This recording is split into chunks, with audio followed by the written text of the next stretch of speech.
નમસ્કાર દર્શકો, આજના તાજા અને મહત્વના હવામાન સમાચારોમાં આપનું સ્વાગત છે. વાત કરીશું સમગ્ર ગુજરાતમાં મેઘરાજાની ધબધબાટી. 98 તાલુકામાં પાણી સાથે વરસાદ નોંધાઈ ગયો છે. વાત કરીશું રાજ્યમાં ફરી એકવાર મેઘરાજાની મહેર જોવા મળી છે.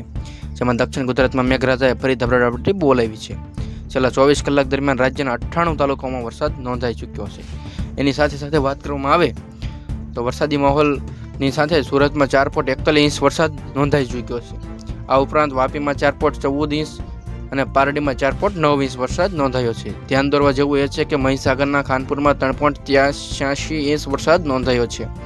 મેઘરાજાની આ ધબધબાટી વચ્ચે રાજ્યના 8 તાલુકાઓમાં 3 ઇંચથી વધુ વરસાદ અને 42 તાલુકાઓમાં 1 ઇંચથી વધુ વરસાદ ખાબકી ચૂક્યો છે.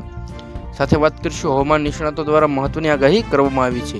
રાજ્યમાં હજુ પણ અતિ ભારે વરસાદની આગાહી વ્યક્ત કરી છે. રાજ્યમાં હજુ પણ આગામી 2 કલાક ભારે વરસાદ સાથે ગાજવીજ સાથે વરસાદની શક્યતાઓ દર્શાવી છે.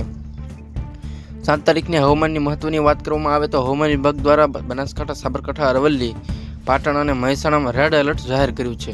આ ઉપરાંત દક્ષિણ ગુજરાતના સુરત, ભરૂચ અને નવસારીમાં પણ રેડ એલર્ટ આપવામાં આવ્યું છે. વાપીમાં, ડાંગમાં અને નર્મદામાં અતિ ભારે વરસાદની શક્યતાઓ દર્શાવી છે. આ સાથે સૌરાષ્ટ્રના ભાવનગર, અમરેલી, ગીર સોમનાથ, જૂનાગઢ અને રાજકોટમાં પણ મુશળધાર વરસાદની આગાહી વ્યક્ત કરવામાં આવી છે. બીજી તરફ દક્ષિણ ગુજરાતના વલસાડ, ડાંગ અને નવસારીમાં મધ્યમથી અતિ ભારે વરસાદની શક્યતાઓ દર્શાવી છે. આમાં વલસાડના વાપીમાં સૌથી વધુ વરસાદની શક્યતાઓ દર્શાવવામાં આવી છે. આ સાથે મિત્રો ચેનલ પર નવા ચેનલને અવશ્ય સબસ્ક્રાઇબ કરી દેજો અને બેલ આઇકોનને પ્રેસ કરી દેજો, જેથી અમારા નવા વિડીયો તમારી સમક્ષ મહત્વના સમાચારને લગતા મળતા રહે. અંબાજીમાં ધોધમાર વરસાદથી જનજીવન પ્રભાવિત થઈ ગયું છે. બજારોમાં પાણી ભરાઈ ચૂક્યા છે. ખેડૂતોમાં ખુશીનો માહોલ છવાઈ ચૂક્યો છે. સમગ્ર સમાચારોને હવામાન અંબાલાલ પટેલની પણ મહત્વની આગાહી દર્શાવવામાં આવી છે. સાથે આગામી 7 તારીખ સુધી ભારે વરસાદની શક્યતાઓ દર્શાવી છે. આવતીકાલ એટલે 8 તારીખથી પણ મહત્વનો વરસાદ નોંધાઈ શકે તેવી શક્યતાઓ દર્શાવી છે.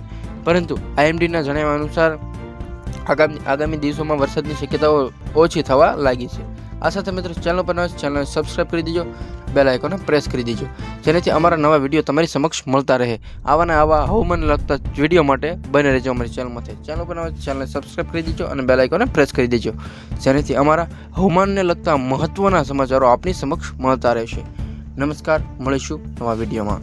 વંદે માતરમ.